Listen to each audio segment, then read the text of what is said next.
road trips have this way of making boredom feel like freedom. Miles fall away and problems shrink to the size of the gas tank. My friend Jessa and I were heading back from visiting another friend when exhaustion and the ache of our seats made us stop at an exit, promising quaint Old Port, historic Main Street. We expected a coffee and a stretch. What we found felt off the moment we rolled into the town. Stores had signs with fresh paint, but doors were chained or swinging on their hinges. There were lampposts with advertisements for festivals that, if they'd ever existed, hadn't hosted a soul in years. The air smelled of salt and something else, old paper and coolant.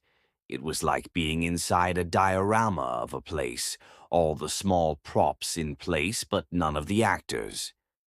We ducked into a convenience store because Jessa wanted a particular soda. The woman at the register was tall, hair dark and pulled back, wearing suspenders in a way that read like a costume.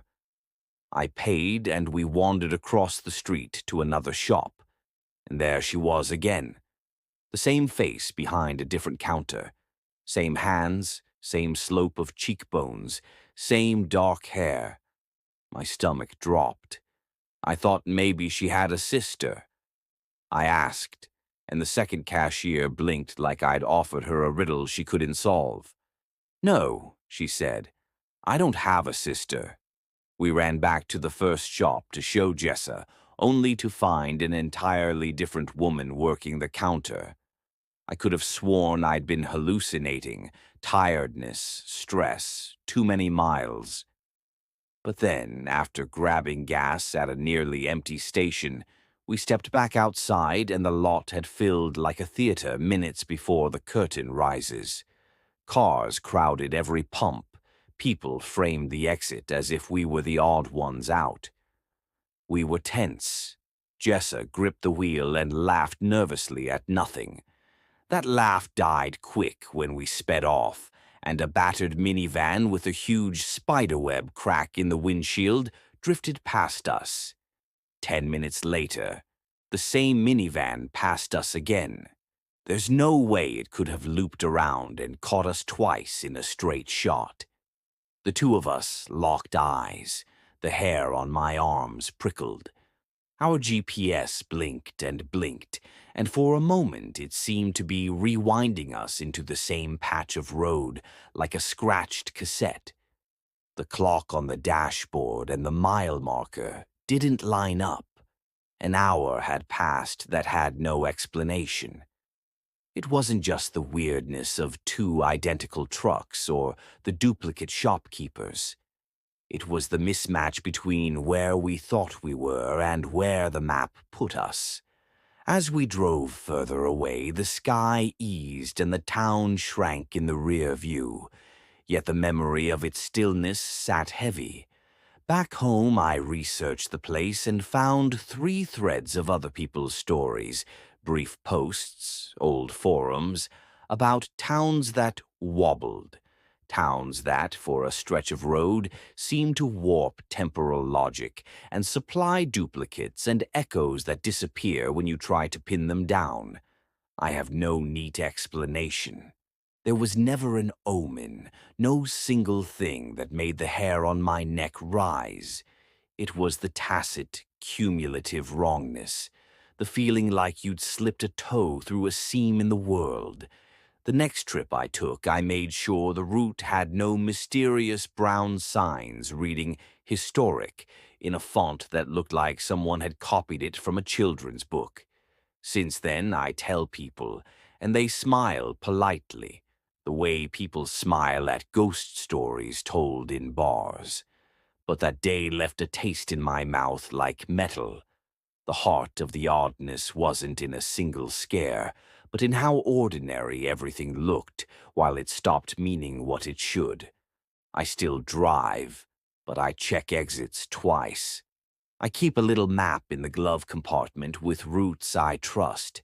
Because there are places out there that look like towns and feel like a dream, and I don't intend to wind up stuck in the wrong part of someone else's memory again. My parents' old minivan was the kind of vehicle that refused to die. It rattled, it coughed, and every creak told a story. But it ran. I was the one who had to drive it when I could, and I'd learned to treat its quirks like a part of the package. One of its quirks. The wipers were shot. A drizzle turned into a blindfold. It was manageable most of the time. Arizona hardly ever rains. But that summer I drove east after visiting an old friend. The road out of town had been smooth. I listened to the radio and drank cheap coffee. On the way back, storm clouds rolled in faster than I expected. What began as a hint of rain became a battering thunderstorm, lightning spidering across the sky. I pulled over off the highway into the scrub, a half-mile back from any road shoulder I thought careless drivers might miss. The storm didn't ease. It worsened. Sitting in the car with the engine idling, I watched daylight slip. The first thing that made my stomach flip was the lights. Not lightning, but distant flashes, white and sharp like camera bulbs. For a moment, I thought I was seeing reflections of something metal. But the flashes moved, and then the movement stopped being distant. They were coming closer. I tried to reason it away. People pull over for storms, maybe a highway crew, maybe hunters. The rationalizations dried up fast. Shadows loomed between the mesquite. And suddenly there were 3 of them, tiny moving beacons scooting toward my car. They circled like moths with flashlights, probing, peering. Their beams jittered in a way that made it seem like they were excited or high or practicing some frantic ritual. My palms slicked, throat tight. One of them fired a round into the sky. The sound slammed me shoulder first against the seat.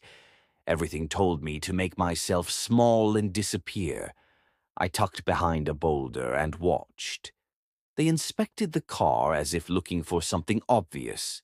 A license plate that wasn't attached, a tire, a hitch. They kept calling out to one another in low voices.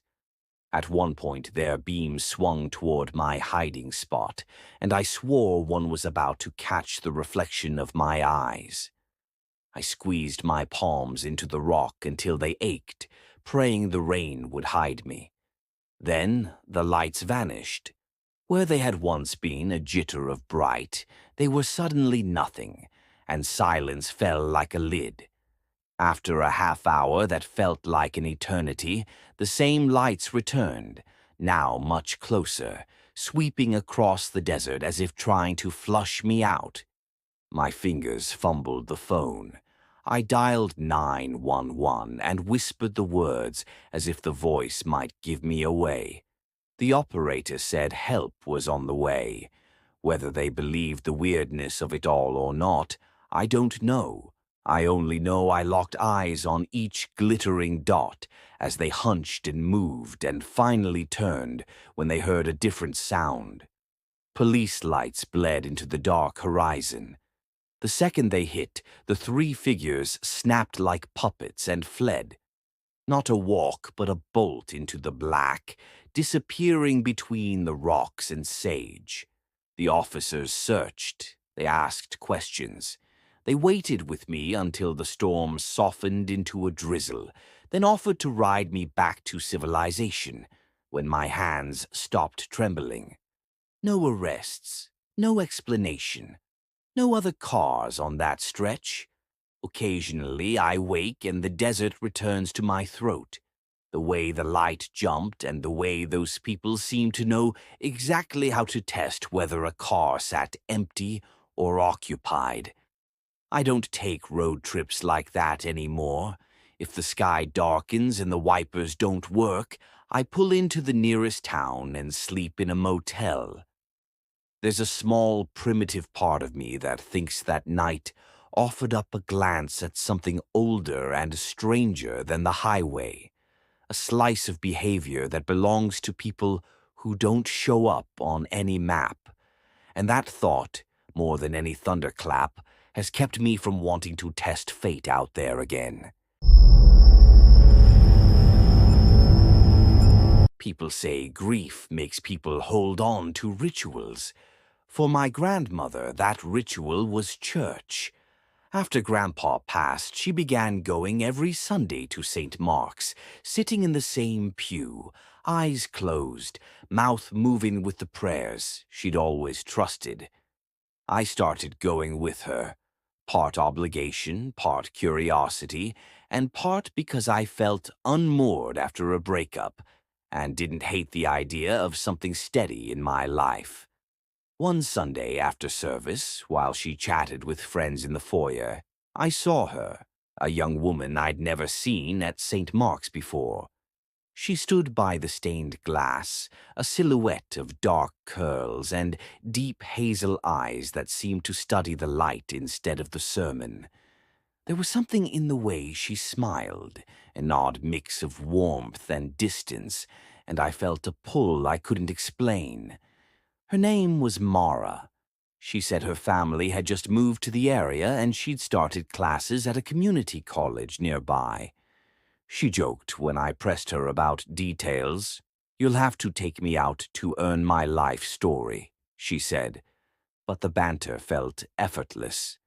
Over the next few days we messaged. She posted almost nothing online, which oddly comforted me. Few followers, private life, no drama. It felt sincere. She opened up a little about home. Her stepfather drank too much and her mother kept a quiet posture of defense. When I asked about her biological father, Mara went quiet and said only that it was complicated. Enough to know she'd left something bad behind. We finally had our first date. Nothing extravagant. A movie, a cheap dinner, and then a drive down a twisting blacktop out past the fat pines. The night smelled of rain and diesel, the car warmed by the heater and our conversation. It felt easy. I wanted to keep talking, so I took a longer route home, the kind of road with trees crowding close and no street lights, where the world narrows to headlights and the dash clock. And then everything went wrong. Mara began speaking in a voice that wasn't her own. At first it was a gutter of incoherent syllables, then it turned into a rapid murmuring like someone flipping through a language I almost recognized. French, maybe, or some old dialect. Her hands clenched the seatbelt as if she couldn't control them. Her eyes rolled back until only white showed. The steering wheel thudded in my hands when I overcorrected. I pulled to the shoulder with my heart thudding in my throat. I fumbled my phone with shaking fingers and dialed emergency. She kept whispering, more words, more pitch changes, and a thin vibration shuddered along her jaw. It looked like a seizure, but it felt other. Something in her posture was ancient and focused, not random. Then, as quick as it had started, it stopped. Her head snapped toward me. The noise died in an instant. Her eyes blinked back into place with an intensity that made my skin crawl. An expression so intense and feral, I will never forget it. She looked at me like someone seeing a doorway they'd hidden for years. Before I could form a sentence, she yanked open the car door and ran. She didn't stumble into the woods so much as explode into them. A human streak between trunks and underbrush, vanishing into the dark like someone fleeing a flame. I sat there, mouth open, fingers numb. Sirens came eventually. Police and EMS combed the roadside, flashlights scouring the ground. But Mara was gone. I described everything, the speed of her speech, the white of her eyes, the way she moved like someone who had done it before.